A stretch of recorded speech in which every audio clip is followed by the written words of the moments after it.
안녕하세요, 모터리얼 마키도입니다. 네, 오늘 만나보실 모델도 엄청 따끈따끈한 모델이기도 하고요, 많은 분들이 관심을 가질 만한 모델인데 요거 니로 플러스입니다. 사실 이미 신형 니로도 출시가 돼 가지고 판매가 되고 있고, 니로 신형 EV도 이미 출고를 시작을 했거든요. 근데 요거는 신형 니로 아니고 니로 플러스인데, 요거 신형 니로 아니고 구형 니로의 변형 모델이에요. 그래서 약간 하이 리무진 같은 개념으로 만들어진 니로 플러스인데요. 니로 플러스는 기본형이 약간 뭐 캠핑용이나 아니면 약간 업무용으로 사용하기에 좋은 그런 기본형 모델이 있고, 그 다음에 택시 모델도 있습니다. 그래서 오늘은 제가 뭐 택시 운행을 할 건 아니긴 합니다만, 그래도 궁금하잖아. 택시 운전은 택시 시승은 한 번도 안 해봤거든요. 그래서 오늘 시승하실 모델은 니로 플러스의 택시입니다.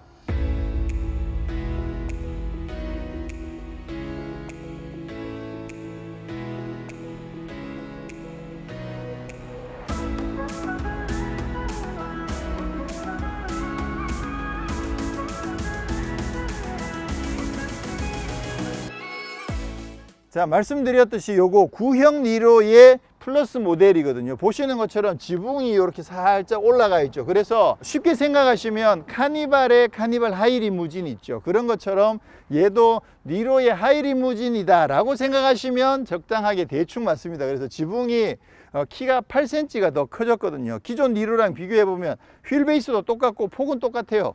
길이는 조금 늘어났는데 앞쪽이 조금 더 늘어났더라고. 오히려 뒤는 조금 짧아지고, 그러니까 실내 공간에서는 큰 차이가 없는데 키가 8cm가 더 늘어나면서 머리 위 공간이 훨씬 더 여유가 있어진 거죠. 그래서 아무래도 이제 뒷좌석이나 공간을 조금 다양하게 활용하고 싶으신 분들에게 적당하기도 하고, 특히나 오늘 요 모델은 말씀드렸듯이 택시거든요. 그래서 아무래도 뒷좌석에 탑승하시는 분들한테 좀 더 여유 있는 공간을 드리기 위해서 이런 니로 플러스가 개발이 됐고, 요건 택시 전용으로 나왔는데, 지금 마침 오늘 요 차가 까만색이잖아요. 그리고 지붕이 살짝 높아 가지고 멀리서 보시면 첫눈에도 이게 기존 니로보다 확실히 더 키가 큰 느낌이 들거든요. 그래서 요거 어떤 느낌이 드느냐 하면, 그 런던 가면 블랙캡 있잖아요.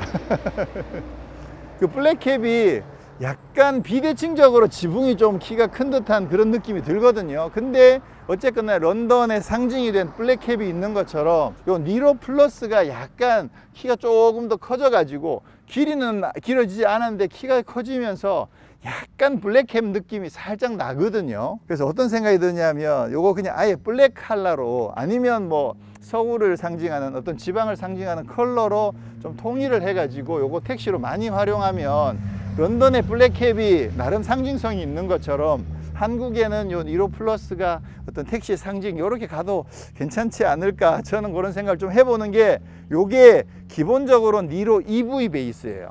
그러니까 전기차인 거죠. 파워트레인은 니로 EV랑 똑같습니다. 근데 공간이 조금 더 커지고, 오늘은 이제 택시 모델인 만큼 택시 전용으로 특화된 부분들이 조금 더 적용되어 있다, 그렇게 생각하시면 될 것 같고요. 자, 디자인도 살짝 바뀌었습니다. 기본적으로는 뭐 니로 EV랑 똑같아요. 앞에 막혀 있고, 이 안에 이제 전기 충전구 들어있는 부분도 똑같고, 헤드라이트까지도 똑같은데 여기가 디자인이 바뀌었어요. 훨씬 더 고급스럽고 훨씬 더 세련된 느낌이 듭니다. 그리고 이쪽에 스키드 플레이트도 큼지막하게 알루미늄 컬러로 적용이 되어 있고요. 그래서 뭐 큰 차이는 없는데, 요 면발광 여기 데일라이트 요거 하나 적용되면서 차가 훨씬 세련된 느낌이 든다. 멀리서 봤을 때 이제 요거 보시면 플러스라고 생각하시면 되겠죠. 네, 그 외에는 뭐 큰 차이는 없고요. 그리고 충전구가 앞쪽에 있는 거, 요거는 조금 아쉽긴 하죠. 아무래도 이걸 실제로 어제 충전해 보니까 이렇게 앞으로 주차를 해야 돼 가지고 조금 귀찮긴 하더라고요. 어쩔 수 없죠. 자, 옆모습에서는 아까 말씀드렸듯이 라인이 여기까지는 똑같습니다. 근데 여기서부터 지붕이 살짝 높아지죠. 그래서 지붕이 요만큼 두꺼워진 부분이 차이가 나고요. 뒷부분도 여기 이렇게 좀 더 파놓기도 했죠. 그리고 여기에도 여기 이제 컬러가 다르면 약간 플로팅 루프처럼 그렇게 되는데, 여기 약간 띠를 넣어 가지고 디필러가 형상이 조금 달라졌습니다. 그리고 휠은 17인치 휠에 지금 타이어가 거모 솔루스 TA31 EV 전용 17인치 타이어가 장착되어 있는데, 사이즈가 215R17이거든요. 이게 17인치가 적용되면서 승차감이 상당히 좋아요. 저는 이거 상당히 만족스럽습니다. 그 외에는 뭐 디자인이 이렇게 바뀌었다는 거. 자, 뒷모습은 확실히 기존 니로랑 많이 다른 느낌이 납니다. 이 키가 훨씬 더 큰 느낌, 이 창 자체도 그렇고. 그러다 보니까 뒷모습만 봤을 때는 이 차가 니로 같아 보이지 않고 확실히 한 사이즈 더 큰 차라는 느낌을 확실하게 주죠. 느낌이 상당히 좋습니다. 기존 니로 느낌이 많이 있는데도 불구하고 훨씬 더 큰 느낌이 들어서 상당히 좋고요. 여기 보시면 여기도 앞모습처럼 디자인이 살짝 바뀌었고요. 니로 플러스라고 배지가 붙어 있고, 이거 지금 EV인데 뭐 EV라고 배지는 따로 붙어 있지는 않습니다. 스키드 플레이트도 조금 멋있게 이렇게 장착이 되어 있고요. 이거는 스마트 트렁크는 없어요. 택시 버전이. 기본형 같은 경우에는 트림이 에어하고 어스가 고급형이잖아요. 그래서 어스까지 있는데 택시는 기본형이 라이트고 에어까지만 있거든요. 그러니까 택시가 아무래도 이제 기본형보다는 옵션에서 조금 빠집니다. 그 대신 가격에서 장점이 있겠죠. 트렁크를 열어보시면, 트렁크도 이거 전동 트렁크 아니에요. 그냥 이렇게 연 다음에 놓으면 안 올라가죠. 전동 트렁크 아니고 그냥 에어스프링만 있습니다. 그래서 닫을 때도 손으로 이렇게 닫아야 돼요. 자, 이 트렁크 공간은 상당히 반듯하긴 합니다. 그렇긴 한데 데이터를 보면 이 트렁크 용량이 기본형 니로보다 조금 작게 표시가 되어 있거든요. 근데 시트를 접으면 훨씬 더 커지는데 이렇게 시트가 서 있는 상태에서 이 공간은 조금 더 작다고 나오고, 물론 이제 이 길이는 커졌기 때문에, 키가 더 커졌기 때문에 이 위까지 공간 합치면 훨씬 더 크죠. 그렇지만 이제 보통 재는 게 여기까지 재기 때문에 그렇게 했을 때 기본적으로 데이터 상으로는 어쨌거나 기본 니로보다 조금은 더 작아졌더라. 근데 실제 공간은 훨씬 더 크다고 볼 수가 있겠죠. 시트를 한번 접어보면 이게 좀 아쉽네. 불룩하게 이렇게 접혀서. 오늘 이 차는 택시고요. 기본형은 사실 캠핑 버전도 있거든요. 그래서 캠핑 옵션이 있는데 캠핑 옵션을 선택하면 여기에 뭐 테이블도 마련이 되고, 그 다음에 V2L도 실내에 V2L도 마련되고 해서 캠핑에 적합하게끔, 왜냐면 전기차니까 그렇게 되어 있는데 여기가 좀 불룩한 건 좀 아쉽긴 하네요. 일단 들어가서 한번 누워보면, 니로가 워낙 오랜만이라. 이게 실화인가? 캠핑 버전에도 이렇게 높게 되어 있나? 근데 길이가 좀 짧긴 해요. 아무래도 이렇게 누우면 그렇죠. 대각선으로 누우면 뭐 그래도 누울 수 있긴 합니다만 길이가 좀 짧긴. 와, 근데 키는 진짜 커졌다. 와, 이거 앉아서 머리를 다 세우면 살짝 닿거든요. 이 정도면 키는 진짜 커졌네요. 와, 여기에 평탄화가 안 되는 게 요게 조금 아쉽네. 지금 바닥을 밑에 세우고 하는 건 아닌 것 같거든요. 공간은 뭐 키가 커지면서 굉장히 여유 있어졌습니다. 우와. 기본적으로 앞뒤 길이는 뭐 기존 니로랑 똑같기 때문에 휠 베이스가 2700mm면 사실 뭐 짧은 건 아니거든요. 그렇긴 하지만 최근에 이제 EV6라든가 아이오닉5가 휠 베이스가 2900, 3000 막 이렇게 나오다 보니까 상대적으로 좀 좁긴 한데, 그래도 요거 지금 제가 운전해온 그대로인데 지금 이 정도 공간이 여유가 있는 거죠. 그리고 이게 택시로 사용되는 만큼 매트도 이렇게 물 청소하기 쉽게끔 이렇게 플라스틱으로 된 매트가 적용되어 있고요. 이쪽에 한번 앉아보면 지금 여기 손잡이가 노란색으로 이렇게 마련되어 있잖아요. 요거 양쪽에 다 되어 있으니까 이동하기는 좋긴 하네. 요거 택시 전용 컬러입니다. 요거 노란색. 그래서 여기도 그렇고 손잡이 여기도 노란색 들어가 있죠. 요 손잡이도 택시 전용으로, 택시를 선택하시면 요 노란색이 적용돼서 나오는 거죠. 그리고 여기에 쇼핑백 거리가 있는데 요것도 노란색으로 마련이 되어 있습니다. 조그맣게 수납 그물도 하나 마련되어 있고, 그리고 지금 택시 같은 경우에는 또 특이한 게 아무래도 이제 손님이 여기를 많이 타시잖아요. 그래서 헤드레스트가 얘보다 훨씬 짧죠. 네, 그래서 보조석이 헤드레스트를 더 짧게 만들어 가지고 여기 타신 분이 시야를 조금이라도 더 답답하지 않게끔 그렇게 해주기 위해서 넣어버리면 이 정도가 되는 거죠. 그리고 이제 워크인 디바이스도 지금 마련되어 있거든요. 그래서 만약에 그냥 뒷좌석에 승객이 한 분만 타신다 그러면 운전석에서도 이 시트를 이렇게 당겨 놔주면, 그죠? 네. 손님이 금방 조금 이동해서 내리고 뭐 그러면 앞에 또 타실 수도 있으니까 이렇게 해 놓는 게 조금 애매한데, 손님이 타시고 조금 장거리를 가야 된다 그러면 운전기사분께서 시트를 이렇게 앞으로 조금 당겨주면, 그러면 2열에 탑승한 승객이 훨씬 편안하게 좀 더 여행을 하실 수가 있겠죠. 그리고 여기 C타입 USB 충전구도 마련되어 있거든요. 그래서 뒷좌석에 타시고 필요하시면 핸드폰 충전도 할 수 있게끔 그렇게 마련이 되어 있습니다. 2열에도 열선 시트가 적용되어 있고요. 2열 송풍구도 마련이 되어 있습니다. 노란색 좀 귀엽다. 손잡이도 괜찮고, 이게 아무래도 손잡이가 있으면 타고 내릴 때 조금 편리하죠. 일단 우와, 여기 근데 암레스트가 없네, 2열에. 지금 센터 암레스트도 따로 없고요. 등받이 각도 조절도 안 됩니다. 그래서 뭐 택시 타시는 거니까 일단 키가 커서 머리 위가 굉장히 여유가 있으니까 이 부분은 확실히 좋네요. 자, 파워트레인은 기존 니로 EV랑 똑같습니다. 그래서 전기 모터가 150kW, 204마력에 359Nm 똑같고요. 배터리도 64kWh로 기존이랑 똑같습니다. 그래서 제로백도 7.8초 기존이랑 똑같고, 근데 주행 가는 거리는 조금 더 늘었어요. 기존에 385km에서 392km로 한 7km 정도가 더 늘었습니다. 이건 뭐지? 차가 더 커졌는데 주행 가는 거리, 파워트레인은 똑같은데 주행 가는 거리가 더 늘어났다. 이게 키가 지붕을 살짝 올리면서 공기 저항을 조금 적게 받게 된 건가? 뭐 알 수 없는데, 아니면 배터리가 좀 더 같은 용량의 배터리라고 하더라도 그 밀도라든가 이런 게 좀 충방전 효율 이런 것들이 조금 개선이 됐거든요. 그래서 그런 부분 때문인지 알 수 없지만 어쨌거나 주행 가는 거리가 조금 더 늘어나서 지금은 어쨌거나 한번 풀 충전했을 때 392km를 갈 수가 있거든요. 자, 그러면 이게 택시인데 392면 충분할까? 실제로 실주행에서는 사실 392가 훨씬 더 넘어요. 시승차를 받아 가지고 집에서 풀 충전을 해 봤거든요. 그래서 풀 충전했을 때 오늘 아침에 찍혀 있는 게 459가 찍혔어요.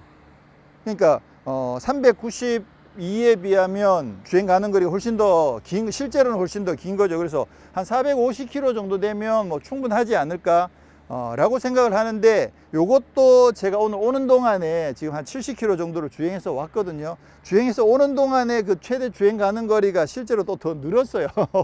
에어컨을 계속 켜고 왔는데도 지금 주행 가는 거리가 거의 한 460이 훨씬 넘는 470 이 정도, 에어컨을 킨 상태에서도 450이 넘게끔 그렇게 지금 실제로 조금 더 늘어났거든요. 그래서 실제로 주행하는 어떤 패턴에 따라서 주행 가는 거리는 450은 훨씬 더 넘어갈 거다라고 생각하시면 되고요. 물론 이제 에어컨을 켜게 되면 한 20km 정도 더 줄어들고, 히터를 켜게 되면 좀 더 많이 줄어들긴 하겠죠. 그리고 히트 펌프 같은 건 다 기본적으로 적용돼 있습니다. 근데 지금 보시면 이제 전기차 택시가 최근에 많이 늘어났잖아요. EV6랑 아이오닉5도 전기차 택시가 꽤 많거든요. 그 차들 같은 경우에는 기본적으로 주행 가는 거리가 400km 훌쩍 넘죠. 특히나 이제 대부분 다 2륜 구동들을 선택하시거든요. 4륜 구동으로 택시 하시는 분은 거의 없고, 2륜 구동인 걸 감안하면 EV6나 아이오닉5나 주행 가는 거리가 기본적으로 450, 공인 받은 게 450이 훨씬 더 넘으니까,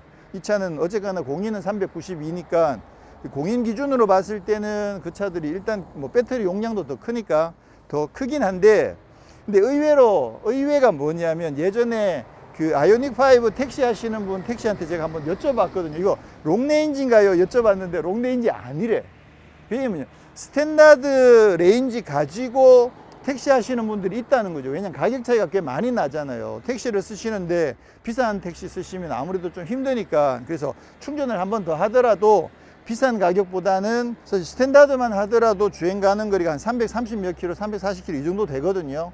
그렇게 따지고 보면 340km 그 정도 가지고도 택시로 하시기에 사실 부족하지 않다고 생각하시는 거죠. 그렇게 따졌을 때 이 차 같은 경우에는 기본이 390은 나오니까, 그렇게 따지면 이 주행 가는 거리가 그렇게 짧은 건 아니다, 뭐 충분하다 라고 생각하시면 되고요. 그렇게 봤을 때 아무래도 이제 EV6나 아이오닉5 같은 경우에는 가격대가 훨씬 더 높잖아요, 이 차보다. 그래서 가격은 좀 더 저렴하게, 그리고 택시에 특화된 뒷좌석 공간, 그리고 주행 가는 거리는 뭐 이 정도면 사실 충분하다고 보고, 출력도 204마력에 뭐 제로백 7.8초면 힘은 뭐 충분하다고 보고, 그렇게 봤을 때 나름 택시를 고려하시는 분들은 이 차를 많이 선택하지 않을까 이런 생각을 좀 하게 됩니다. 자, 1열 인테리어는 기존 니로랑 거의 똑같습니다. 모니터로 계기판 되어 있고 이쪽에 10.25인치 모니터가 적용되어 있고 이런 부분들 뭐 기존 니로랑 똑같다고 보시면 되는데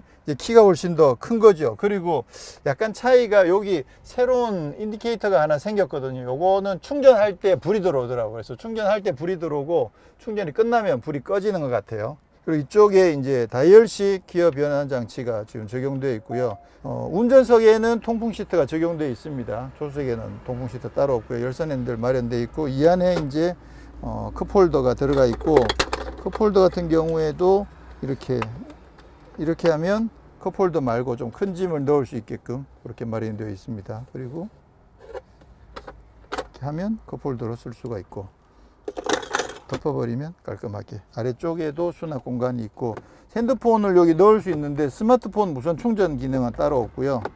그리고 12V USB 여기는 지금 USB가 다 일반 타입 USB 두 개가 마련되어 있고 지금 요거는 가운데 요거는 USB 데이터 인식하는 건데요. 안드로이드 오토는 적용되어 있어요. 근데 안드로이드 오토는 있는데 애플 카플레이는 없나 봐. 제가 아까 연결해 봤는데 애플 카플레이는 안 되고 안드로이드 오토만 되더라고요.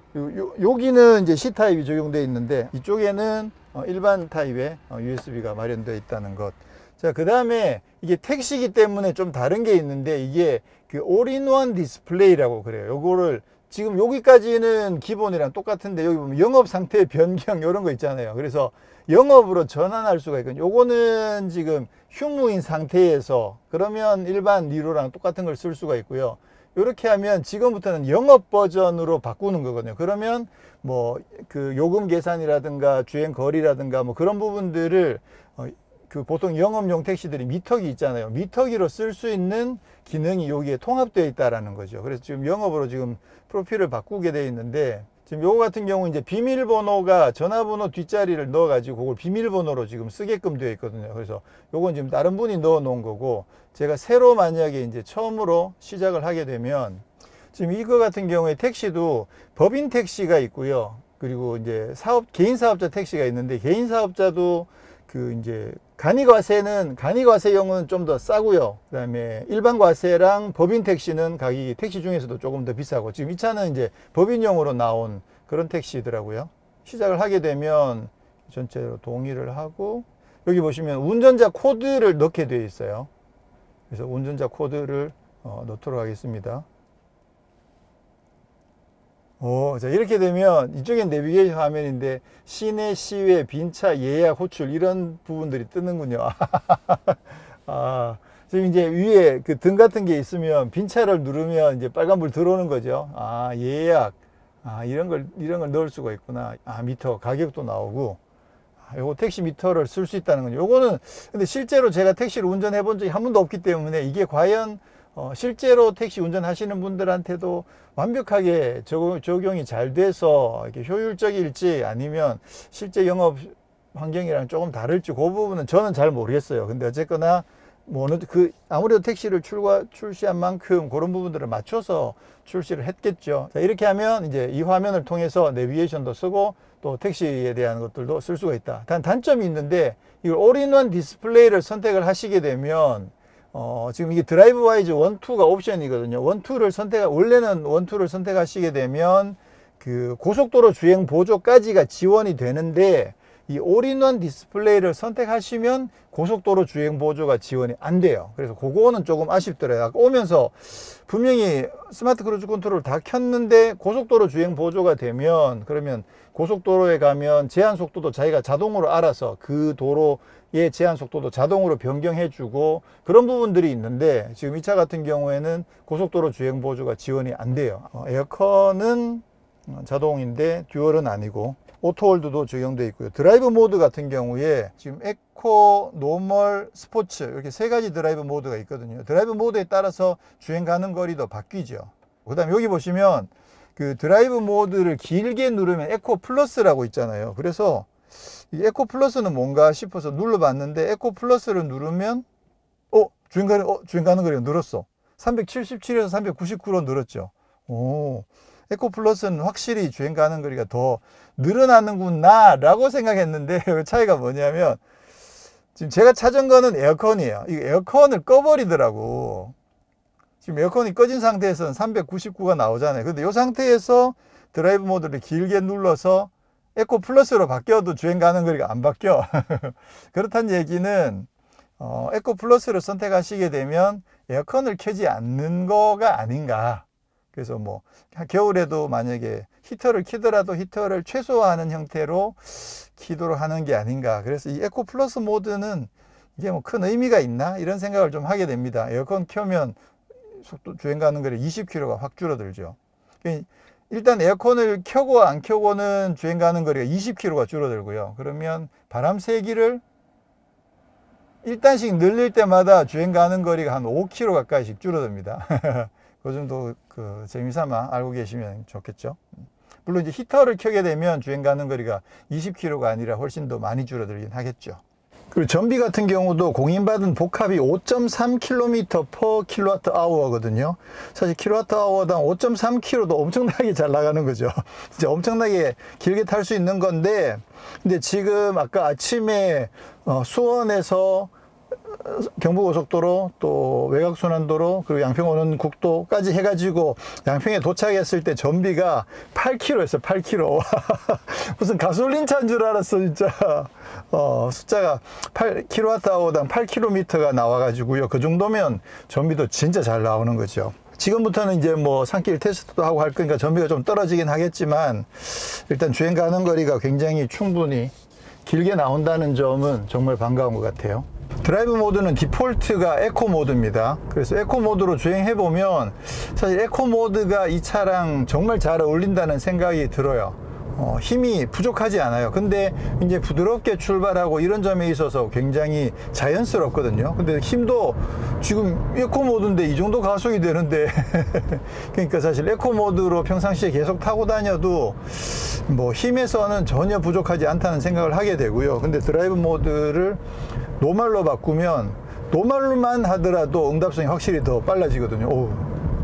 그리고 아예 스포츠 모드가 되면 반응 자체가 확실히 빨라집니다. 엑셀에 발을 얻는 순간 바로 움직이기 시작해 가지고 가속력도 정말 강력해지고, 와 이거 아까 에코 모드에서 타던 차랑 완전 딴 차가 됐어요. 이거는 저건데 영화 택시 있잖아요. 택시에서 시내에서 막 막혀가지고 천천히 가다가 공항 빨리 가야 돼요. 고속도로 올라가면 날아갈 겁니다. 걱정하지 마세요. 그리고 고속도로 올라가자마자 막 날아가는 거의 그 수준으로 차가 확 돌변을 하는데요. 뭐 다른 전기차들도 마찬가지긴 하지만 이 차가 특히나 니로 플러스의 택시라는 걸 감안했을 때 그랬을 때 스포츠 모드는 와 전혀 딴 세상 같은 느낌을 많이 줍니다.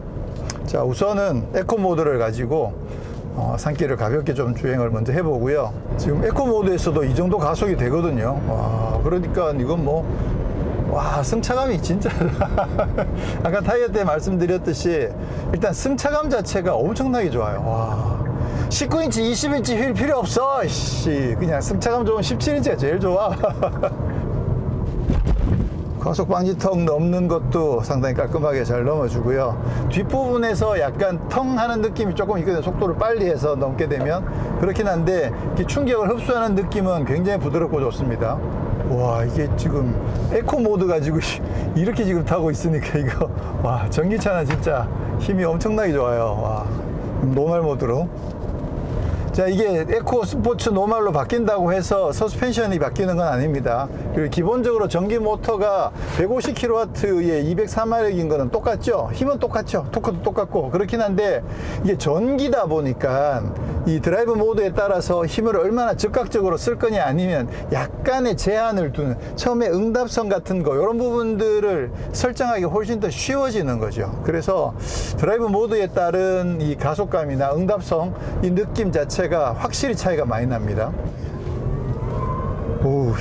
노멀 모드에서 막 휠스핀이 막 나네요. 자, 그러면 산길이긴 하지만 급가속을 한번 해보면 스포츠 모드에 두고, 자, 하나 둘 셋. 휠스핀이 아직까지, 우와, 휠스핀이 이렇게 오래 나는 거 처음 봐요. 와, 이게 앞바퀴 굴림이다 보니까 사륜 구동이 아니잖아요. 그래서 아무래도 좀 특히나 타이어 자체도 아주 접지력이 뛰어난 그런 고성능 타이어가 아니다 보니까 접지력에서는 좀 분명히 한계가 있습니다. 휠스핀 진짜 오랫동안 난다. 근데 토크 스티어 뭐 이런 느낌들은 거의 없이 부드럽게 매끄럽게 출발은 잘 해줍니다. 근데 이게 아무래도 타이어도 그렇고 롤 자체가 롤이 꽤 많이 나죠. 롤이 휘청 이렇게 넘어갑니다. 이 차 같은 경우에는 롤이 넘어가다가 좀 버텨준다든가 그런 느낌 거의 없이 그냥 가속하고 횡지가 걸리는 만큼 비스듬하게 계속 넘어가주는 그런 스타일입니다. 아주 정직한 그런 스타일이에요. 그리고 타이어 자체도 접지력이 아주 좋은 편은 아니기 때문에 이 차를 뭐 막 코너에서 과격하게 탈 수 있는 그런 차는 아닌 것 같아요. 당연히 그렇죠. 근데도 힘이 워낙 좋아서 타는 재미가 진짜 쏠쏠한데요, 이거.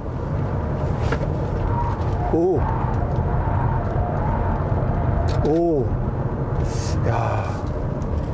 지금 계속 전자장비가 들어와서 계속 잡기도 잡아주고요. 근데 이 엑셀을 계속 밟아주면 언더는 거의 안 나네요. 지금 현대기아차가 계속 말씀드리지만 앞바퀴 굴림 차들인데도 불구하고 이렇게 코너에서 이렇게 밀어줘 보면 언더가 굉장히 잘 컨트롤이 되고 있거든요. 그래서 흐르더라도 네 바퀴가 살짝 빠지는 듯한 느낌이 드는데 이 차 같은 경우 지금 가속을 하다가 엑셀을 아주 살짝 뗐는데도 뒤가 이게 확 돌아 나가는 느낌이 살짝 듭니다. 그거 조금 위험할 수 있거든요. 코너에서 이렇게 엑셀을 밟아서 밀고 있다가 속도가 빠르다고 해서 엑셀에서 발을 떼잖아요. 그러면 순간적으로 차체가 앞으로 기울어지면서 뒷바퀴가 들려가지고 접지력을 잃으면서 뒷바퀴가 확 나가버리는 경우들이 생기거든요. 이 차 같은 경우에 지금 서스펜션이 워낙 부드럽다 보니까 방금도 이렇게 밀다가 엑셀을 아주 살짝 뗐는데도 뒤가 이렇게 쑥 나가는 느낌이 있어가지고 그거 익숙하지 않으신 분들은 좀 놀라실 수 있어요. 그래서 물론 뭐 이 차 가지고 그렇게 타시는 분들도 많지 않겠습니다. 근데 이게 니로 플러스고 택시인 걸 감안하더라도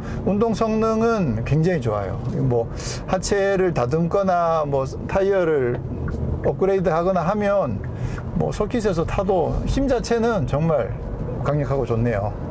와, 힘 진짜 좋다. 와, 스포츠 모드는 예, 지금 차가 롤이 계속 있어가지고 달리는 게 겁나요, 조금. 근데 힘은 너무 강력해요. 와. 나름 저는 이 세팅 사랑합니다. 이게 서킷을 타는 차는 아니기 때문에 아무래도 도심 위주로 타는데 도심에서 이렇게 가끔씩 강력한 가속력이 나와주는 건 상당히 재밌거든요. 근데 드라이브 모드 버튼이 이쪽에 없다는 건 조금 아쉽긴 하네요. 이게 드라이브 모드 바꾸는 재미가 상당히 쏠쏠한데 이쪽에 손을 이렇게 뻗어서 잘 보이지도 않는, 손으로 만져도 티가 잘 안 나는 이 드라이브 모드 버튼을 찾아서 모드 바꾸는 거는 좀 귀찮은 일이긴 해요. 참, 저 택시지. 자꾸 본분을 자꾸 망각하고 있어. 17인치 타이어 세팅 이거 저는 마음에 들어요. 기본적으로 니로도 원래 승차감도 조금 부드러운 편이었잖아요. 그랬는데 지금 이게 전기차가 되면 차가 더 무거워지다 보니까 약간 좀 많이 부드러워지는 느낌들, 하중이 이렇게 눌러주는 그런 느낌들이 좀 있거든요. 통통 튀는 것들을 많이 제어를 해주고, 그렇게 봤을 때 지금 전체적으로 승차감이 진짜 좋아요. 저는 이 차에 있어서 뭐 힘이 좋은 거는 뭐 당연하고요. 그리고 주행가하는 걸도 충분히 길고, 근데 특징적으로 제게 와닿는 어떤 장점 중에 하나는 저는 승차감인 것 같아요. 승차감이 상당히 부드러워서 저는 아주 좋습니다. 마음 같아서는 볼보도 막 17인치 타이어를 바꿔버리고 싶은 그런 느낌이 좀 들긴 하네요.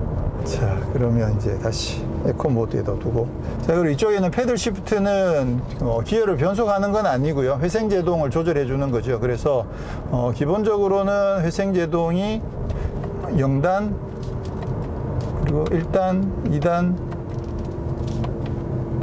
3단, 회생 제동이 3단계로 조절이 되고요.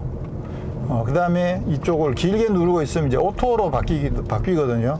오토가 되면 이제 상황에 따라서 지금처럼 회생 제동을 굳이 안 해도 될 때는 뭐 회생 제동을 세게 안 하는데, 앞에 차가 있거나 이런 부분들을 감지하면 그러면 또 알아서 회생 제동을 또 더 많이 해주고 약간 브레이크를 잡아주는 그런 느낌들이 들거든요. 그래서 오토도 나쁘진 않습니다. 그리고 니로 플러스에는 기본적으로 오디오가 그 고급 옵션이 없어요. 뭐 보스라든가 아니면 크렐이라든가 이런 부분들, 이 택시뿐만 아니라 기본형 에어트림에도 고급 오디오 옵션은 없어가지고 그 부분은 조금 아쉽긴 하네요. 근데 지금 기본형 오디오도 제가 들어봤는데 음악이 대체로 나쁘진 않아요. 본인 취향에 맞게 사운드 세팅을 조금만 바꿔주시면 나름 그냥 뭐 무난하게 듣기에는 생각보다 괜찮습니다. 네, 오늘은 이렇게 해서 구형 니로의 약간 새로운 가지치기 모델이라고 할 수 있는 니로 플러스, 그 중에서 택시 모델을 시승을 했는데요. 일단 차가 키가 더 커져 가지고 실내 공간에 머리 위 공간이 훨씬 더 넓어진 점, 레그룸 같은 거 이런 부분에서 여유가 생긴 점, 그 점이 제일 큰 부분이고요.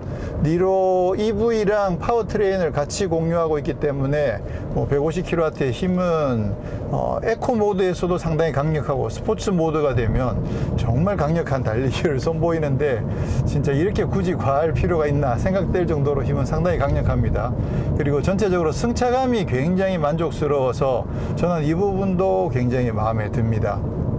그리고 64kWh의 배터리가 장착되어 있어서 뭐 아이오닉5나 EV6에 비해서는, 그 차의 롱레인지 모델들에 비해서는 주행거리가 조금 짧긴 하지만 그 차들의 스탠다드 레인지에 비해서는 확실히 더 길고요. 근데 그 정도만 하더라도 사실 주행거리가 충분히 잘 나오고 있어서, 원래 복합이 392km가 가능한데 실제로는 뭐 450km 이상 주행이 충분히 가능해 가지고 택시로 쓰시기에는 뭐 충분히 여유가 있다라는 생각을 하고 있고요. 그래서 전반적으로 이게 택시에 굉장히 특화되어서 나온 모델인 만큼 아무래도 가격도 아이오닉5나 EV6나 이런 차들보다는 훨씬 더 저렴하기도 하고, 그래서 택시로 많은 분들이 선택하시지 않을까 그렇게 생각을 하게 되네요. 기대가 됩니다. 처음에도 말씀드렸듯이 이 약간 블랙캡 같은 느낌으로 니로 플러스가 어떤 대한민국의 택시의 어떤 그런 이미지 자체가 좀 그 거리 풍경을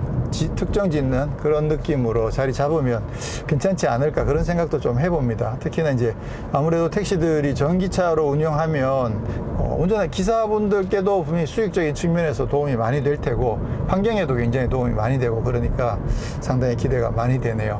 지금 저는 개인적으로는 이제 어차피 택시를 하지는 않을 거니까 이 차의 그 캠핑 버전이 사실 많이 궁금해지긴 합니다. V2L도 장착이 되고 또 공간에 여유가 있고 그러다 보니까. 근데 이제 2열 그 평탄화가 어떻게 되는지 그 부분 좀 궁금하긴 한데, 이거 이 정도면, 제 생각에 이 정도면 아이오닉5나 EV6로 안 가고 니로 플러스로 오는 것도 괜찮지 않을까? 저는 좀 그런 생각이 들 만큼 일단 이 차가 생각보다 굉장히 매력이 있습니다. 상당히 괜찮은데요. 기회가 되면 이 차 가지고 뭐 차박 한번 해보는 것도 좋을 것 같아요. 네, 전 다음에 또 다른 곳에서 인사드리도록 하겠습니다. 고맙습니다.